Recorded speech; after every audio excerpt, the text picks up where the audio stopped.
অনেক নবদম্পতি বিবাহের 2-3 বছরের বাচ্চা গ্রহণ করতে চান না, এমনকি গর্ভের সন্তান আসলে ভ্রূণ নষ্ট করে ফেলে। ইসলামী দৃষ্টিতে তাদের পরিণতি কি?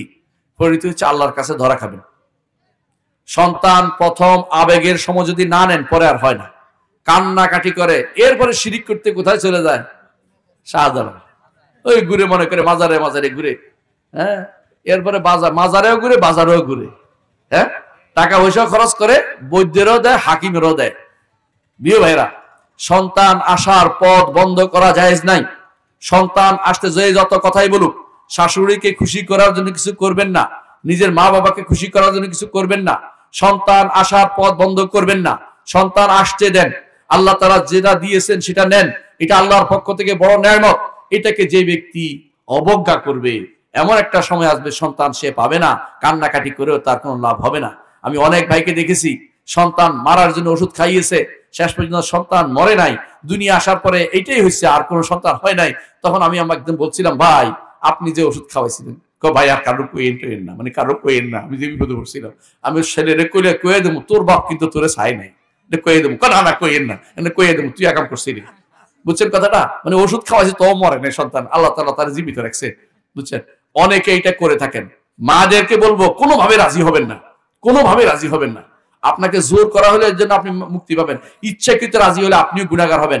ওয়া ইযাল মাউউদাতু সুইলাত বিআইয়ি যামবিন কুতিলাত। এই সমস্ত মানুষদের হত্যা, ভ্রূণ হত্যাকারীদেরকে হাসরের মাঠে জিজ্ঞাসা করা হবে যে কি কারণে তোমার হত্যা করতে। আল্লাহ তাআলা এত রাগান্বিত হবেন যে ও যে হত্যা করছে তার দিকে তাকাবেন না, যাকে হত্যা করছে তাকে জিজ্ঞাসা করবেন তোমারে কেন মারছে, তুমি বলো তোমাকে কেন মারছে।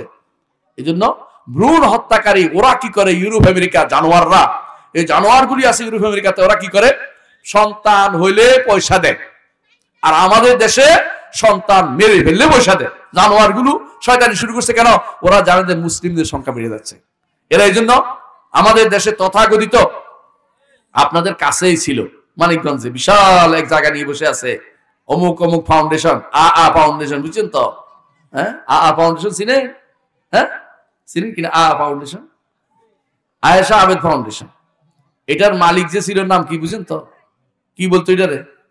আরে ওর দুঃখ দেখে আমার দুঃখ হয়েছে।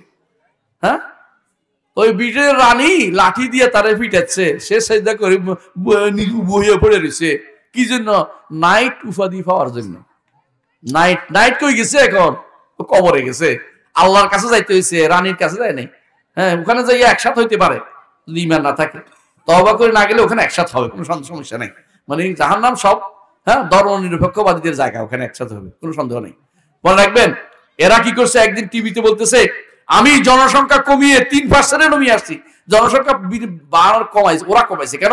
ওরা বিভিন্ন রকমের জিনিস সরবরাহ করছে, গ্রামে গঞ্জে ঘুরে ঘুরে ওই যুবকদের মধ্যে একটা দিছে, মেয়েদেরকে ফিল দিছে, অমুকের এটা দিছে, অমুকের এটা দিছে, এটা দিয়ে দিয়ে কি করছে, সন্তান হওয়ার পরটা বন্ধ করেছে। এখনো বিশ্বাস করেন অনেকে এমন এমন টিকা দিচ্ছে যেগুলো, এই যে মেয়েদেরকে টিকা দিচ্ছে, নাম দিছে কি এটা ভালো হবে ওইটা ভালো হবে।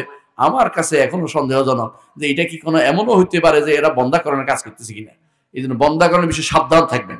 বিশ্বাস করো, এরা যে কোনো ফেতনা তৈরি করতে পারে। এরা চায় না মুসলিমদের সংখ্যা বেড়ে যাক, মুসলিমদের সংখ্যা বেড়ে যেতে হবে। এই জন্য ভারতের মুসলিমদেরকে আমি ধন্যবাদ জানাই, ওরা একটুও কিছু গ্রহণ করে না, কোনো কথাই শোনে না।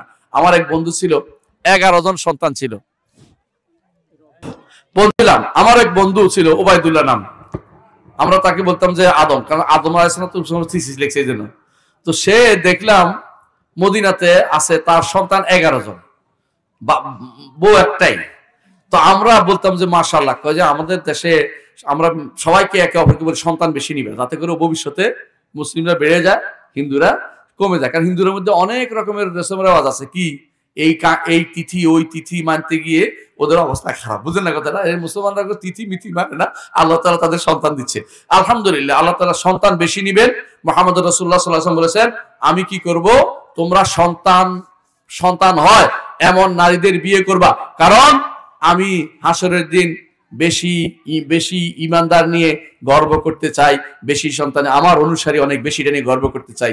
আমরা মুহাম্মদ রাসূলুল্লাহ সাল্লাল্লাহু আলাইহি ওয়াসাল্লামকে যদি ভালোবেসে থাকেন, যদি আল্লাহকে ভালোবেসে থাকেন, দ্বীনকে ভালোবেসে থাকেন, 3টা জিনিসকে ভালোবাসা ফরজ, এই 3টা জিনিস আরো ভালোবাসা অনেক কিছু আছে, তাহলে অবশ্যই আপনাকে সন্তান ধারণের ব্যাপারে ভিন্ন কোনো পদ্ধতি অবলম্বন করবেন না।